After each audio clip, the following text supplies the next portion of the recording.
begin walking in a direction that they think is the direction towards their vehicle. And for several hours, they're just kind of walking, hoping they're going to run into this road. And they don't. At some point, they realize once again that they are in the same position they were in the day before. They don't know where they are. And now they've walked even farther, potentially in the wrong direction. And so they stop for a second, and James Sr. pulls out his map, and he's trying to make sense of where they might be. He's looking around. He's trying to terrain associate to see if he can figure out if there's a specific way he should be going. When his son, who was a really tough kid, didn't complain about anything, he said to his dad, I'm feeling delirious.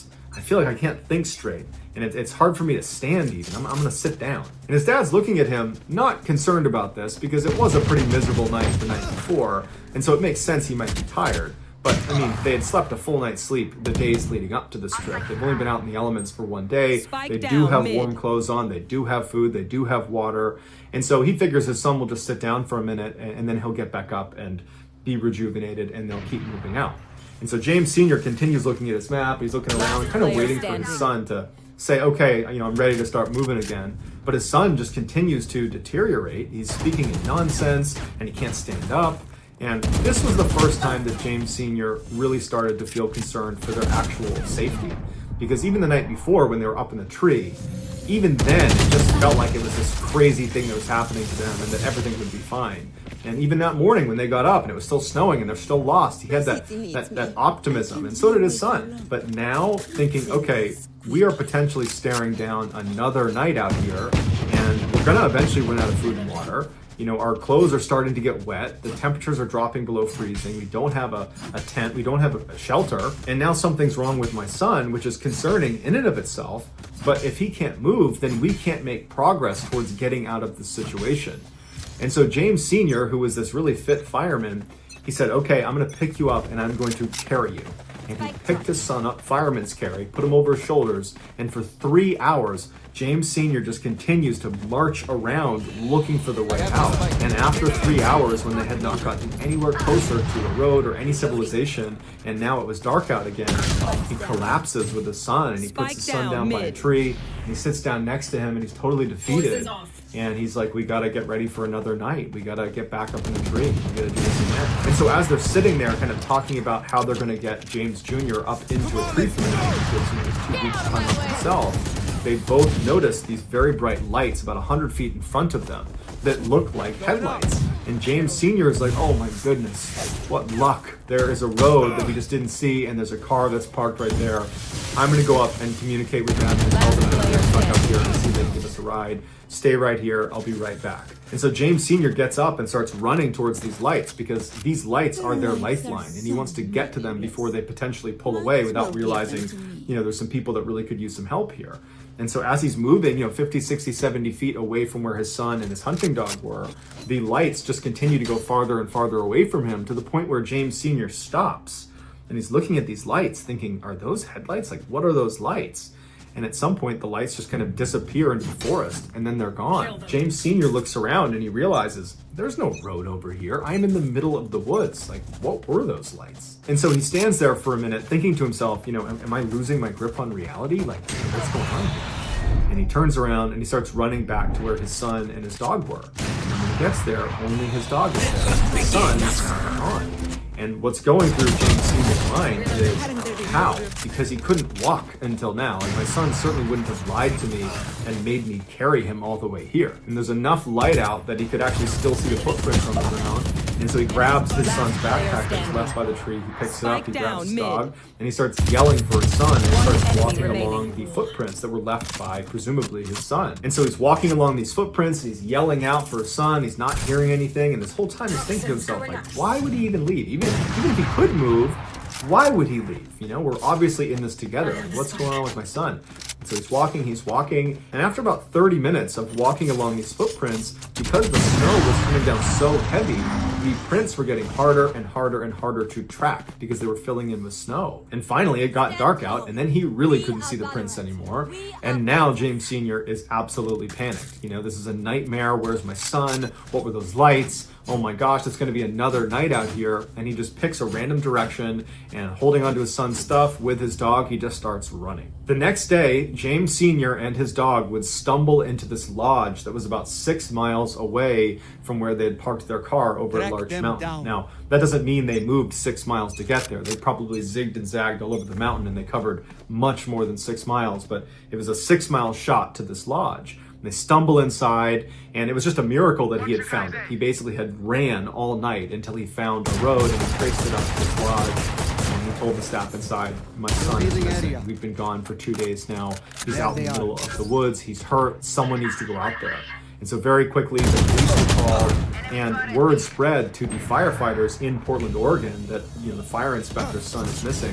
And so 200 off-duty firefighters made their way up to the mountain as well to assist in this search. The paramedics wanted James Sr. to just go to the hospital and let the searchers do their job. But James Sr. was not about to leave his son, and he refused medical attention, and he went out with the first group of searchers. And somehow he was able to get them to the rough area that he was able to recognize as, roughly where his son had been sitting when he went missing. They searched that area and very quickly found James Jr.'s glasses case, as well as his boots and his socks, but no James Jr. Later in the day, though, they would find James Jr. He was about 1,000 feet away from where his boots and his glasses case were found, at the bottom of this cliff, and he was deceased. Now, initially the thought was, well, he must have gotten confused and walked away from where he had been told to sit and fell off this cliff. But they determined he did not die from the fall off this cliff. He had made his way down to that cliff and then died of exposure. So how was James Jr. able to suddenly be able to walk again?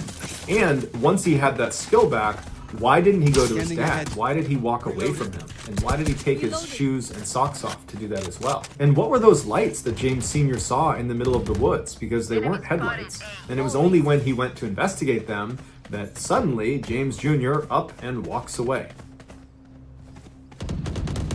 Someone's beat.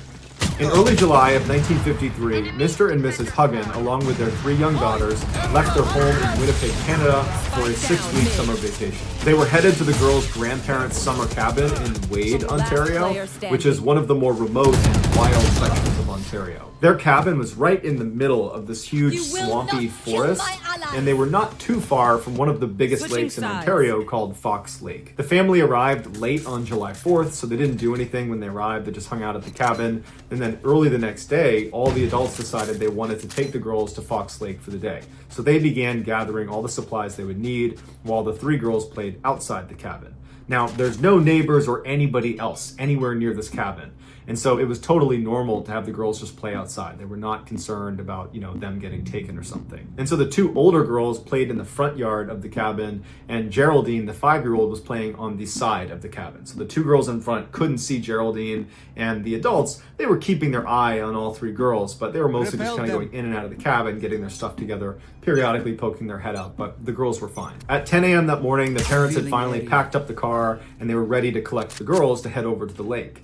And so they went outside, they got the 2 girls that were out front, and they went to the side of the house, and they couldn't find Geraldine. Now, they weren't worried because where could she have gone? And so they walked around the house, they're yelling for Geraldine, and they asked the 2 girls, have you seen Geraldine? Where'd she go? And they're like, oh, we don't know. She was just over on the side of the house a minute ago. And so they can't find her outside. And so they go in the cabin thinking she must have gone in there because that's the only place she could be. But after thoroughly looking through the cabin and not finding her, they started to get a little bit more worried. At this point, the adults start talking to each other and they're saying, did anybody see Geraldine in the past couple of minutes? Has anybody seen her? And they all said, yeah, I poked my head out the window and I saw her within the past 10 minutes right on the side of the cabin. And so they all agreed within the past 10 minutes they had seen her right outside the cabin. So they're alarmed they can't find her, but they're thinking, we're gonna find her. So they go back outside and they're looking around and they're yelling. Now, this is such a remote section of Ontario that there's really no noise pollution and sound travels really, really well. And so when they were yelling her name, it was booming through the woods. And even if Geraldine had, sprinted for 10 minutes away from the cabin, she still easily would have been within earshot. And all she had to do was just, yell back and they would see her. But she didn't yell back, and there was no sign of her anywhere. And so at this point, the family is panicking, and so they call the police. The police show up, and they're looking around thinking, we're not going to be able to search this very effectively on our own. This is a huge wild, remote section of Canada. And so they called in some professional trackers that were familiar with this area to come in and help them with their search. They also called the army in Winnipeg to send over some people to assist as well. But as soon as the search started, the skies opened up and dumped rain all over the entire area, basically washing away any footprints that they could have used to potentially find her. As the day wore on and the sun was starting to set and there was still no sign of Geraldine, her father said something to the searchers that was intended to help them find his daughter, but it was just this incredibly heartbreaking comment. And what he told them was his daughter was afraid of the dark, and that once it got dark out in the woods here, she's just going to sit down and cry. And so that will stop her from moving farther away from us, hopefully, and we should be able to find her. But they didn't. And for 3 days, they looked everywhere for her, and there was no trace of her. And to make matters even worse is the weather had been really rainy and cold, not below freezing temperatures, but close, like in the 40-degree Fahrenheit range. And she just had a light shirt and shorts on. She was not prepared for that. On the evening of the third day, they found footprints that they believed to be Geraldine's high up on this ledge in some moss overlooking Fox Lake. The footprints indicated that this child, which was probably Geraldine, was looking out